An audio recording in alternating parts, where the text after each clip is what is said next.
Hello, and welcome back to the Modeling Success in Action podcast. I'm your host, Jessica, and today I am joined by the wonderful Marla Simlet. So, Marla is a therapist, a professional speaker, and a self-declared laughter intelligence facilitator. She's had a long and varied career, starting out as a preschool teacher, child and youth care worker, going back to school at 30 to become a registered clinical counselor and EAP program manager, and then moving into the world of corporate HR as a senior advisor and then manager focused on HR policy and program development. And with all that under her belt, now, in what she likes to call her Act 3, she's finally bringing together her lifelong passions, personal growth and laughter. Some might say an unlikely combination, but she's here today to tell us about her mission to help people harness the power of laughter and to be better and do better. Welcome, Marla. What a mission. Thanks, I love Jessica. it. Yeah. Go big or stay home. Yeah. So tell me, I see, with the early childhood development and, the education and the HR and the clinical, that's all very, there's certain rules and things, but this laughter piece yes, there's flexibility. So how did that come in? Yeah. It's interesting. I find, life and the way and the paths that it takes you on is always interesting. But when you're a kid and you have these ideas in your head about what you're going to be when you grow up. I wanted to be an Olympic gymnast. I wanted to be a ballerina. I was going to be a princess, which I haven't completely given up on yet. But I also, believe it or not, always wanted to be, from the time I was about 10, I wanted to be a therapist. I had an experience where I was helping my sister and her cousin kind of work things out. Um, and and I really wanted to do that. And the other thing that really stuck with me through childhood is I always also wanted to be a comedian. I love to make people laugh. I love to laugh myself. And I always had this image of myself being a comedian, but didn't really believe that was something that I could be. So it kind of sat and sat and sat, and I've certainly always had humor and laughter in my life. But about 5 years ago, I took one joke and I stood on a stage in front of a bunch of people at a talent show and told this one joke, and it was like I had come home. So since Kind then, of I've want to hear been the joke using. now. I think that's another podcast. Depending on the audience. It wasn't too raunchy, but Not too um, risque. that's right. We'll save that for another day. But and it felt like, so I spent a little bit of time doing some amateur stand up and stuff like that, but I realized that that wasn't where my spirit or my passion was driving me. It was really bringing these two things together, which was using laughter and the energy that it generates, which is lightness, which is openness, positivity, and using that to help people in their personal growth journeys, to help them learn and grow and to prosper. Wow. So I'm sure there was lots of laughter when you were working with kids in schools, but what about when you were, in the HR field in corporate? Like, how did you find a way to weave laughter and humor in there? Yeah. The last team that I had as a manager, we had so much fun. And I feel like I've been always been able to bring fun and laughter to our team, to the teams that I've worked on, because I tend to see the absurd in things and like to be silly and like to bring that lightness in. A good example with the team that I was working with most recently, my one of my women on my team was working on this project, and it was like an IT sort of project, building this thing, and I could never remember what it was, like what she was saying, just never, because we had so much going on, so it never kind of landed with me. And finally I said, let's call it Rachel. And so we named this thing Rachel. And so then we'd be talking in our team about Rachel. And then we'd take that and be talking to other teams, and people like, who the hell is Rachel? So then we'd have to explain that to them, and they would find that funny. So it was just, it's not always about laughing out loud, but it's bringing Yeah. that lightness. And I think they still call it Rachel. And now it's just a thing. So Amazing. So you can bring that lightheartedness in and be okay with messiness of it because that's a yes. really kind of That's an interesting example because I know that there'd be a lot of people who would feel shameful or embarrassed that they just couldn't get that technical term or they couldn't remember the thing and they'd maybe judge Yeah. themselves about it or feel, inferior to the tech team or whatever. But you were able to go, okay, you know what? What would happen if we got flexible and we played with this, and made it Yes. easy? And it still needs to be, it's still what it needs to be and it's functioning the way it needs to. We can still communicate about it, but it's just, it just works. It's more Yeah. outcome oriented. Yeah. I think Yeah. you've got a good point, Jessica, because a big piece about using laughter is kind of getting over yourself because so much of laughter, I don't, I, there's some humor and some laughter that I call kind of harmful humor that kind of when you're picking at yourself or picking at other people in a way that others them or that is meant to, I mean, I think laughter is in some ways it's got a bad rap in some cases because people can use it for harm, right? They can use it for bullying and oh, I was just joking. Oh, you're so serious. But I think the laughter that you can use or the the silliness you can bring in to kind of make fun of yourself in a way, but in a way that's respectful, in a way that is fun and helps you learn. I mean, I'm looking right now and seeing this little thing on my shoulder where my sweater is hung up forever, and you know that can be a little funny too. It's like a little pet on my shoulder. Yeah, it's just a little lump. I But usually rather spray being those with water embarrassed, first. yeah, that's right. Rather being embarrassed, I'm going to point it out and give it a name, calling it Chip. The chip on your shoulder. That's right. Amazing. So, okay, so tell me, in your bio, it says that you are, you're a laughter intelligence facilitator. So Yeah. what is laughter intelligence? Yeah. So this is something I've been working with just as I've moved into this kind of Act Three. I'm only about 8 months in from leaving my corporate job, and I'm building a business as a professional speaker and MC, and that's kind of the niche that I'm moving into. And so for me, laughter intelligence is the degree to which you intentionally use laughter and the energy that's generated by it to support yourself and others to learn and to grow and to prosper, to connect, build trust, and do all the things that laughter will do. But I was thinking about that actually this morning. And, for me, it's more like when people think laughter, they think you have to laugh out loud. They think you have to, maybe you're going to, giggle or you're going to, snort or spit tea out of your nose, right? Like, don't get me wrong, if I can do that, it's a win, but you don't have to do that to still have generated that energy of laughter, which is where, for me, the core of the power is. Because when you laugh, and we've been laughing here already this morning, you feel, right? I feel it in Yeah. my chest. I feel a lightness. It clears the air, it clears the energy in the room. And you literally can't hold negativity and that laughter energy at the same time. It's Yeah. impossible. And I dare you to try it. It's so true. Well, I don't know if you've ever participated in one of these, but when I was in high school, I signed up for a laughter yoga course at the community, like the rec center. And my best friend and we went and did it.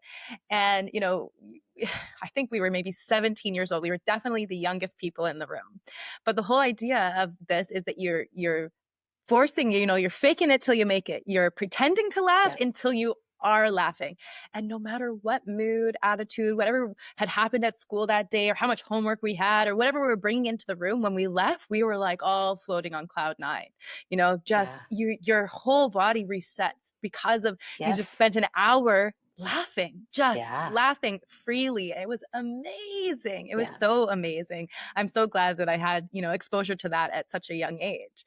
Have you Yeah. have you ever participated in that I kind of? haven't gone to laughter yoga, but I have. I mean, I sometimes will just make myself laugh, Yeah. right? You start off, it doesn't feel right, and then you get into it, and before you know it, you're actually laughing. And, Yeah. our minds are not that bright. They don't differentiate between what's real and what's not. So You're once you're telling me. sending that energy to them, it starts to go. Yeah. Yeah. And there's so much research out there that shows the benefits, physical, mental, spiritual, of laughter, Yeah. and what it could do for us. So then for you, what's the connection between that laughter piece and then the personal growth, the development? Yeah. Yeah. So for me, so as a therapist and also then as someone who does my own so much of my own personal growth and then constantly on that journey, and then helping others with that. For me, laughter opens up space. So, you know, especially if you're getting into some hard things in therapy or in your own personal growth journey, we get stuck for a reason, right? Our bodies have the defense mechanisms that come in to protect us from things that may be hard, hard emotions, traumatic memories, all of those types of things, or even some people, a lot of us get stuck in our perspectives, right? Like, this is the way the world is. This is how I see it. This is why that person did that. And having that laughter come in around those things, I find it helps people let down their defenses a little bit. It helps them relax. It creates an openness. It creates that positivity so that maybe there's a chance to see things or do things a little bit differently. And I envision I'm starting to develop the workshops and the keynote speeches and the things that I'll be doing that brings this all together. But in some ways, I'm hoping that it will help bring that idea of personal growth and therapy and doing the work you need to do to become the person that you've been looking for, become the person that you'd like to be, to people who maybe wouldn't go to therapy or maybe wouldn't pursue that themselves. Uh, so, helping one person at a time, one group at a time to just be the best they can be. Hmm. Yeah. So as you were saying this, I was kind of imagining a vision of like, really like maybe a dark cloud or a dark, something that's like a mass that's, standing in the way. And the laughter is that little crack of light, that thing that starts Ooh, to wedge its way in there to open up and dissolve all that stuff that's going yeah, on, right? It's that foot in the door. yeah. I love Yeah. that visual. And once you Yeah. get a crack, Yeah. then you can open it a little bit. You push it a little bit this way and that way, and before you know it, yeah. Thank you. Yeah. I'm taking that visual and I'm going to use it. Right. But you're so right though, with our minds are these elastic plastic things, and Hmm. the just because we've been doing something in a certain way and we believe this is the way that it is, if we're willing to allow ourselves to get flexible or to have a mirror held up to us and even see that, sometimes I have people imagine like a clown nose and like like rainbow hair. Yeah. It's like you want to see the ridiculousness of it a little Yes. bit and be willing to laugh at it and go, yeah, I am being a bit ridiculous. And then Yep. that, even that is an opportunity to now go, okay, what would be less ridiculous? What would be more useful? Right. Yes. And then the Yeah. healing and the growth and the changes and the actions that need to be taken can kind Yeah. of go from there. So you're inserting laughter intelligence already into your practice. Yes, I absolutely. love it. Yeah. I mean, I understand how much laughter can really, make a difference. For me, even when I was, before my life as a hypnotist, back when I was in my like, teens and early 20s, when I would hang out with my friends, the metric of, if I had a good time or not was how much did I laugh while I was Yes. there. Yeah. Right. If I didn't laugh at all, it probably wasn't that good of a time. Right. But if I Yeah. spend the whole time laughing, I came home and my abs hurt. My best friend and I, the laughter yoga goer, she's, some people think that she's quite shy, but that's not how I know her. And we would laugh so hard. Sometimes you couldn't even breathe. And it was, Yeah. the best times ever. So yeah, no, And don't I those stick in your head like those times when you have laughed so hard with so somebody? hard. Yeah, Exactly. it's so and so unexpected often. My best friend and I, when she got married a long time ago, we have a picture from they were doing the portraits, and she's all done up. I'm her maid of honor. I'm all done up, and the guy wanted us to lean in or something, and we started to laugh and could not stop. And so we've got this picture that's just this hilariousness, and it's such a great reminder of our friendship, but also just it's such a memory of that uncontrollable laughter. Yeah. So how did you start to integrate this into the third act? Like how did you decide, Mhm. okay, I'm not going to be a stand-up comedian, that life is not for me? What's it look like for you to be like, how you say that you're getting your talks ready, you're Yeah. planning on bringing this to people, so share a little bit about what that might look like. Yeah. Well, and yeah, so the first part was I did some amateur stand up and decided, this is fun and but yeah, not the space I want to be in. There's lots of that harmful humor in that area and just wanted to be Yeah. out. But Comedians get a little bit of a bad rap. It's true, right? yeah, They say some things that, can be yeah, offensive and inflammatory. And, yeah. sometimes it is, for intentional, right? And Yes. sometimes it's just maybe, a mistake. It's hard to know if it's in malice or if it's, that Yes. loving laughter that you were kind of describing earlier, Yeah. laughter from a Yeah. place of love, acceptance, and, healing. Yeah. And I certainly don't want to slam any, I mean, there's We fabulous don't need a name comedians drop. yeah, no, it just, the other reason I can't do stand up is because I can't stay up that late. If they had stand up from like 4 o'clock till 7, I could be there all the time, but there's no way I'm staying up past my bedtime, like past 9 o'clock, literally. So that was, so that was out. Um, and then it's been interesting and over the last 10, 15, 20 years, I've come very much more into trusting my intuition and trusting the path that I'm on and knowing that when I'm on the right path, things start to flow. So I had this idea that I've been holding for the last little while, like healing and humor and laughter and how does that work?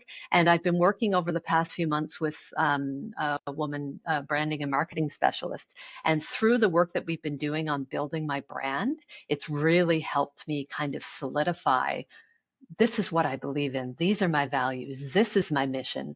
This is what the ultimate outcome is. Here is how I can do it. Here's all the expertise I already have that's going to build that in. It's funny because I'm just seeing the only thing I can see, it doesn't say self-confidence behind you, it just says confidence. And that was kind of what it is. It's been building Yes. up more self-confidence for me to know that and every step of the way it's just felt right.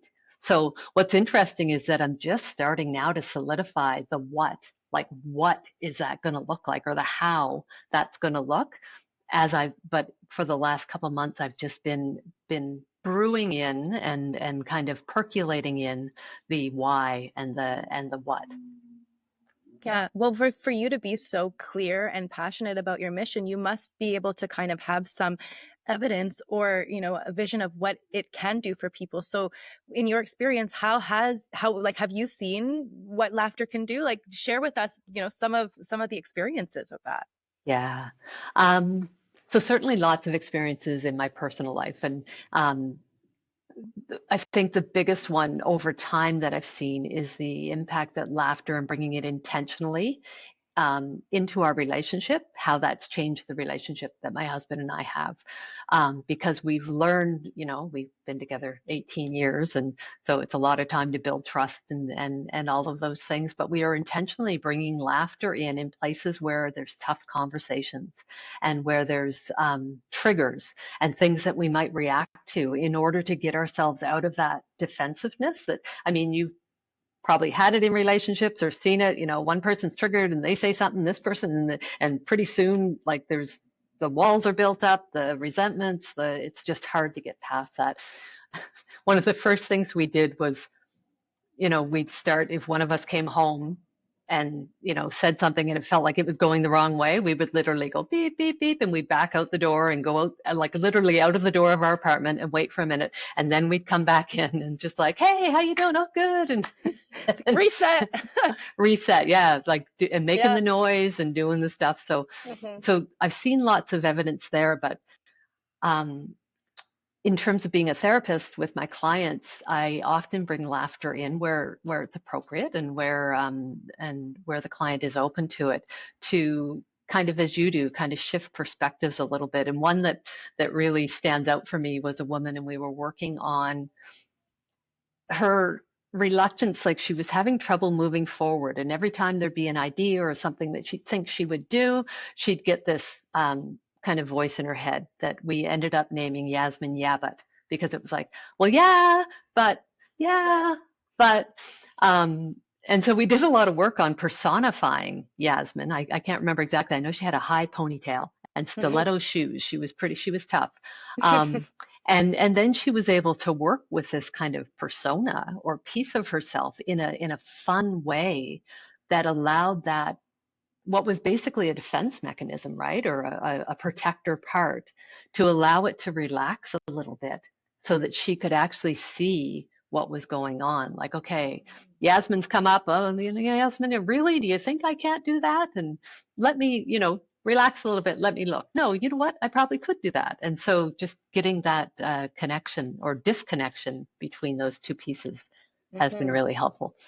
And then probably me like you, like I've seen how laughter in a workplace where there's a tense conversation or a tense meeting or situation, and if someone has the wherewithal to insert some laughter or some lightness, it dissipates, right? It lessens the negativity and the tone that can start to escalate.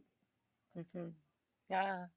So it's, this laughter involves play, bringing playfulness in. Yeah. Yeah, yeah. Mm-hmm.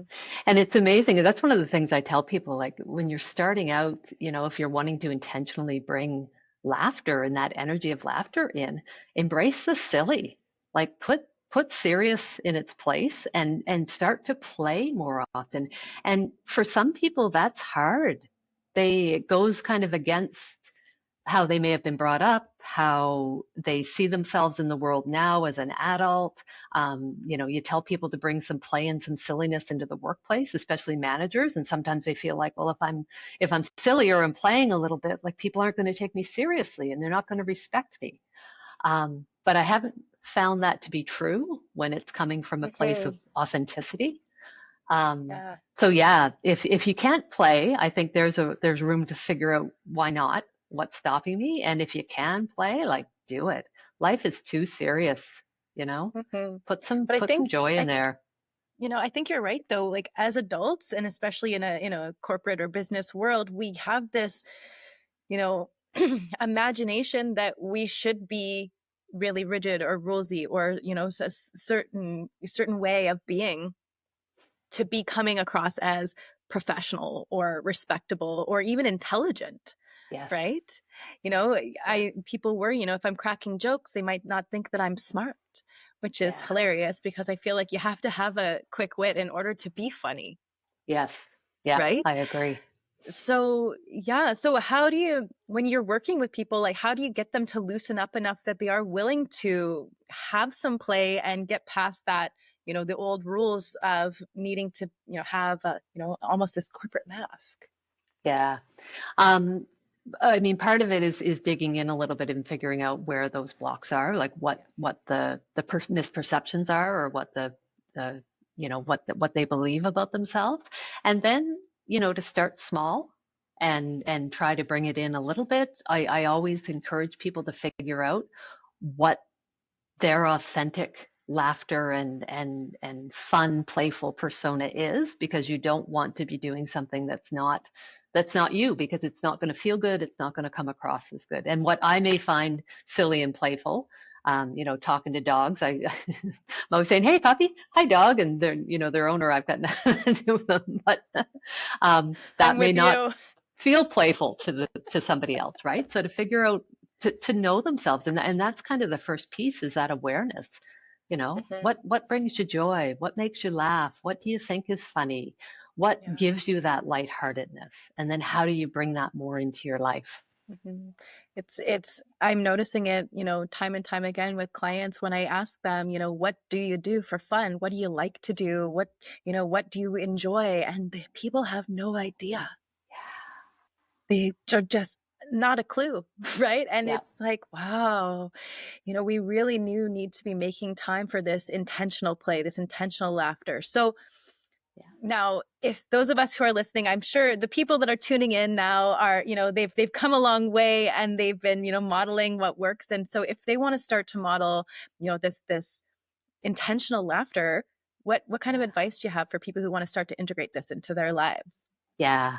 Again, the first part is awareness. So figuring out, what makes you laugh, what you think is funny, what brings you that feeling. I would say the first thing I would do is laugh and figure out what it feels like, right? So figure out, like, are you feeling it in your chest? How do you typically laugh? I love to laugh out loud, but I'm more of an inside laugher. a Mhm. lot of the time. So figuring out what that feels like and what gives you that feeling, and then starting to kind of track it a little bit. If you're wanting to do more of it, it's like a muscle that you need to build if you're bringing it in intentionally. So you might have a laughter journal where you're putting in at the end of the day, what were the things that made me laugh today? And even a little bit deeper, how did I feel when I did that, and did it change something? So that you can start to see those patterns of, I was having this really tense conversation at work, I cracked a joke or somebody else cracked a joke or we made light of something and I felt the energy, and then we were able to move forward.